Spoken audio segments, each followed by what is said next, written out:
Merci, chers frères et sœurs, cadres élus, responsables du parti. Est-ce que vous m'entendez? Bon. Je vous remercie présent. Je voudrais commencer par saluer Sa Majesté le roi Nana Bouakou-Assis III, qui nous a chaleureusement reçus ce matin avec les rois des autres régions et le président de la Chambre des rois et chefs traditionnels.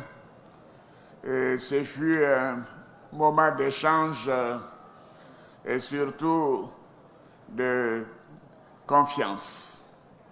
Donc je voudrais vous remercier, vous tous, pour votre présence ici. Malgré le retard que nous accusons, je pense que vous comprendrez que la cérémonie particulière que Sa Majesté nous a offerte nous a tenus pendant quelque temps au Palais Royal. Mais la première chose que je voudrais vous dire, c'est de vous féliciter pour le travail accompli.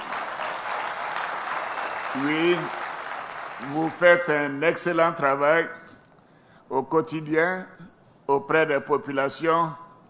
On le voit d'ailleurs par les résultats de la fameuse désobéissance civile dans la plupart des régions. Donc les régions de l'Indiéné Diablin, du Morono et du Sud Komoué, le bloc 3 a résisté à ce désordre. Je sais qu'il y a eu quelques problèmes à Bongouanou, mais tout cela est maintenant maîtrisé. Nous voilà en campagne depuis une semaine, car la campagne électorale pour l'élection présidentielle du 31 octobre a commencé le jeudi 15 octobre. Alors, il nous reste une semaine pour faire un coup. Et je suis confiant que dans une semaine, quand nous aurons terminé notre campagne, les autres seront déjà au tapis, donc il n'y aura pas de problème. C'est vrai que certaines personnes entretiennent un climat de psychose accompagné d'actions violentes et de troubles à l'ordre public, mais je dois leur dire de ne pas se faire d'illusions. La Côte d'Ivoire est un État de droit et le droit sera appliqué au moment opportun. Oui, le droit sera appliqué, quel que soit l'auteur des crimes et des actions criminelles. Voyez-vous, plusieurs concertations ont été conduites par feu le Premier ministre Amadou Gon Coulibaly. Le Premier ministre Ahmed Bakayoko hier a reçu les partis politiques. Il a rappelé qu'il y a eu des concertations de juillet à septembre 2016 pour arriver à la Constitution, des concertations de janvier à juin 2019 pour la Commission électorale indépendante et de janvier à février 2020 pour l'adoption du Code électoral. Et chose plus importante, dans un pays moderne, qui a des institutions, les résultats de ces concertations ont été adoptés par l'Assemblée nationale. Donc ce sont des lois de la République et qui doivent être appliquées intégralement, et c'est ce qui a été fait. Je voudrais dire d'ailleurs que ces fameux candidats qui sont candidats le jour mais pas la nuit pas le jour,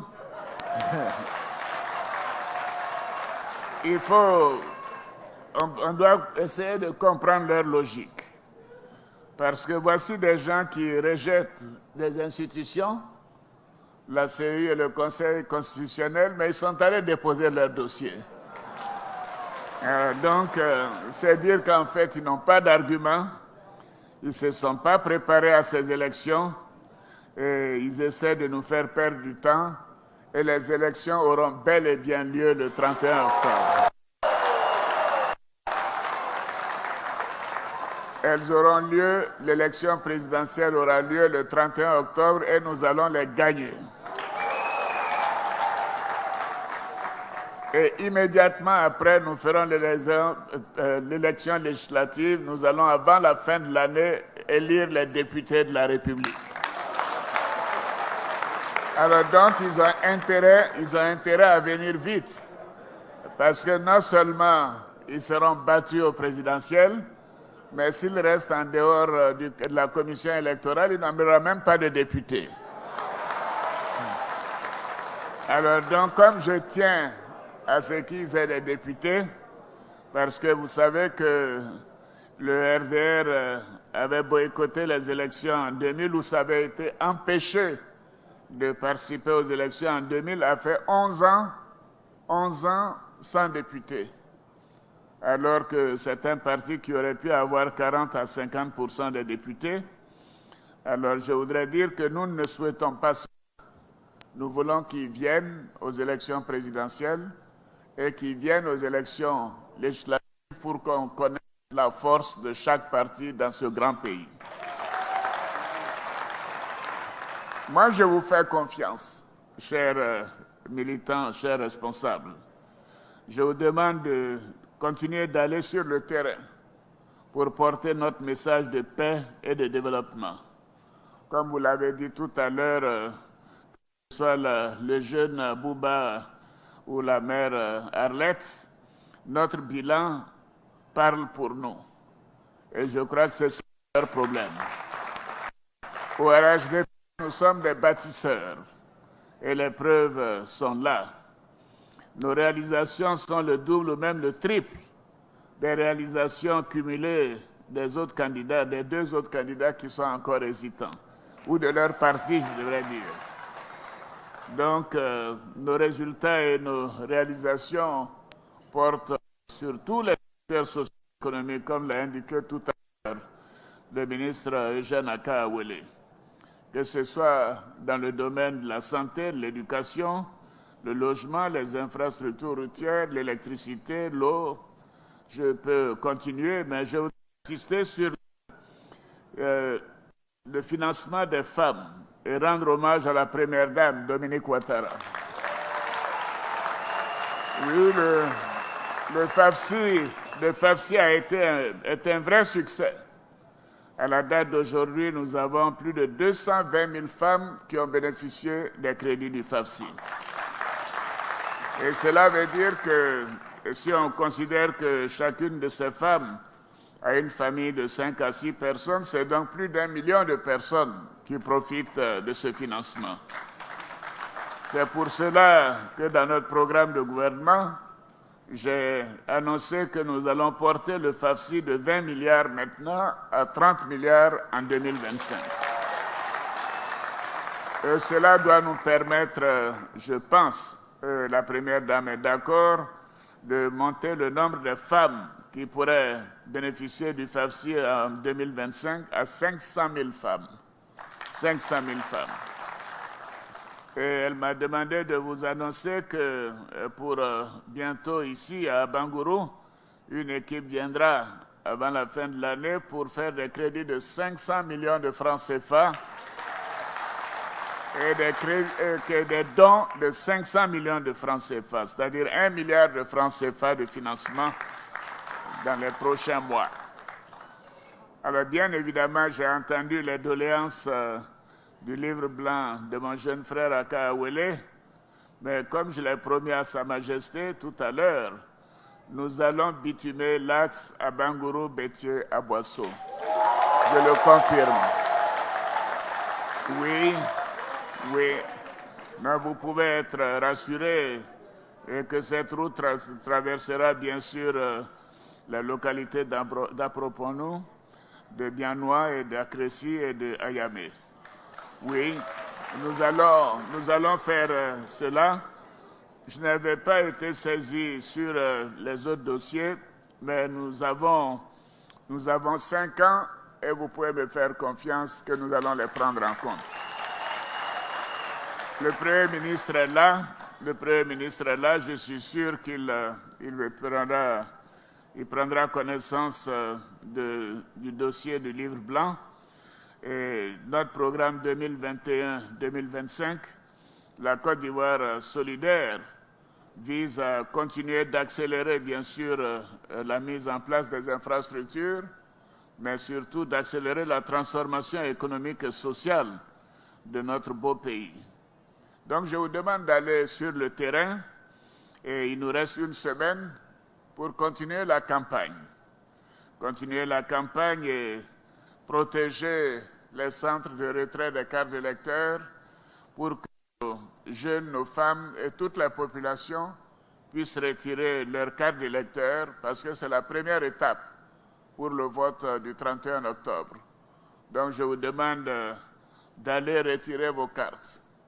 Et si nous arrivons à retirer le maximum de cartes, le jour de vote, le 31 octobre, ce sera une formalité. Et le 31 octobre au soir, on pourra dire véritablement un coup KO pour Ado.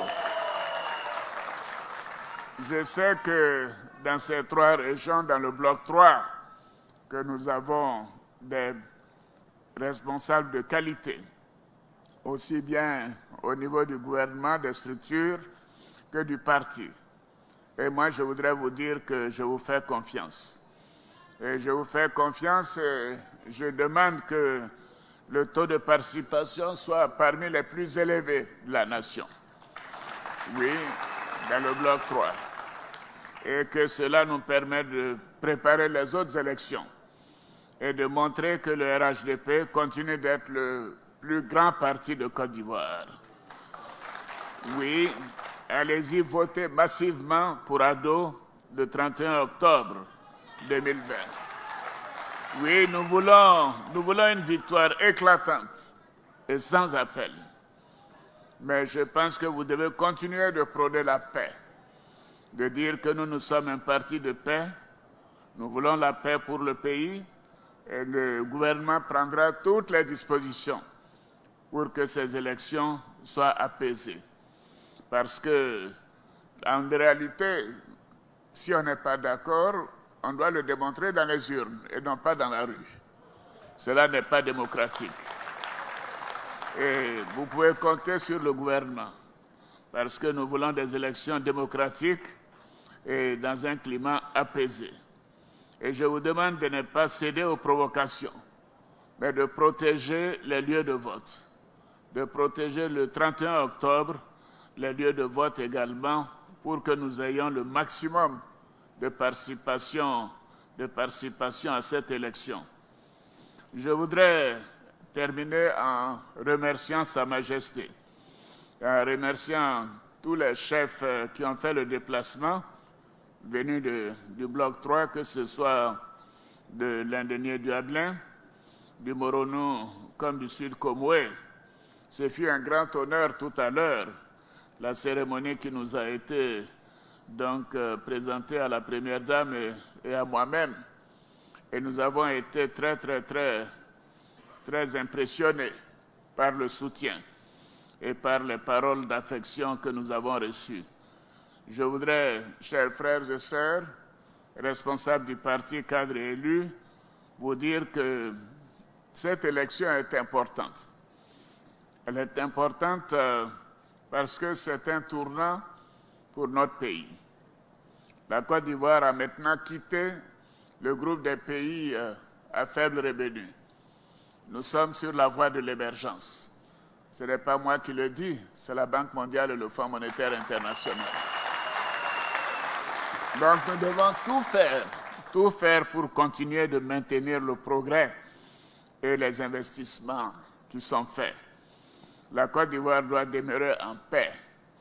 La Côte d'Ivoire doit continuer de rayonner. Et nous devons gagner ces élections de manière éclatante pour montrer aux yeux du monde, au monde entier, que la Côte d'Ivoire est un pays moderne et modèle et que les Ivoiriens ont tourné la page de la crise et du désordre. Vous pouvez compter sur le gouvernement et sur moi-même Nous ferons en sorte que ces élections soient apaisées et nous prendrons toutes les mesures nécessaires pour qu'il en soit ainsi. Donc je vous envoie tous sur le terrain, que ce soit dans vos villages, dans les hameaux, dans les sous-préfectures, dans les départements et dans les régions, pour que le vote soit un vote spectaculaire le 31 octobre au soir. Je sais que je peux compter sur vous et je vous remercie. Merci beaucoup.